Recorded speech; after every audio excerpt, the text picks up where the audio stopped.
रे कहाँ जात रे सब धस के? अरे कहूँ नहीं जाओ रे भाई, आज सावन सोमवार है ना, तबे भोलेनाथ में गंगा जल चढ़ाए जात रे। नहाए न धोए नहीं खच्चर जैसी जा रही है। अरे बाप रे, नहाए ले हो रे भाई। चलो ना तुम।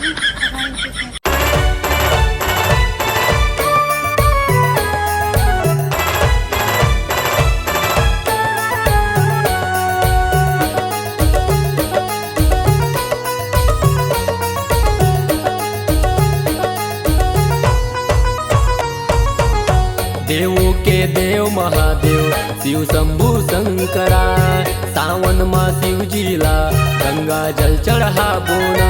त्रिशूलधारी पालनहारी तोर महिमा है भारी, बेलपतिया चढ़ाबो शिवला हमन कोरी कोरी। देवों के देव महादेव शिव शंभु शंकरा, सावन माँ शिव जीला गंगा जल चढ़ाबो ना।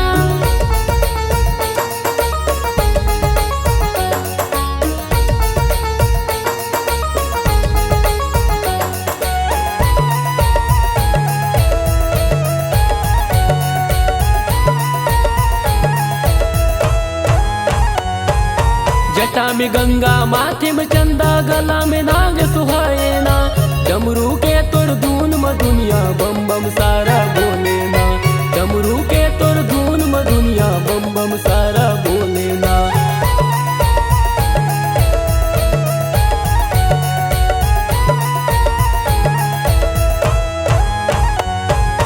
कैलाश पर्वत के राजा सब भक्तों के दुख हरता, जो भी तेरे द्वार पे आए उसके झोली है भरता।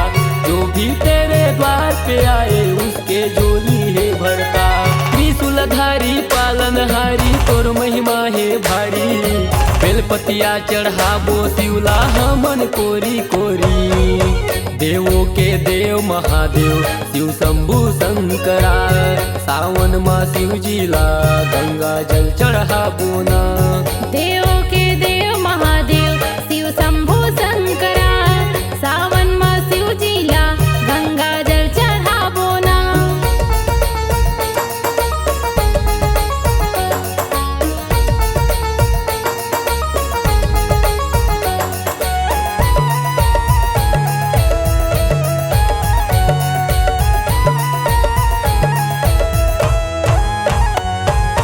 त्रिशूलधारी नीलकंठ तुम सबके पालनहारे हो, भक्ति से नाम ले उसके तुम रखवाले हो।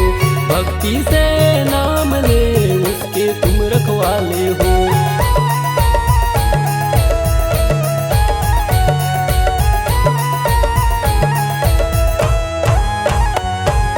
भस्म रमाए भोले बाबा दीनों के सहारे हो, तेरे चरणों में शीश झुकाऊं तुम ही मेरे प्यारे हो।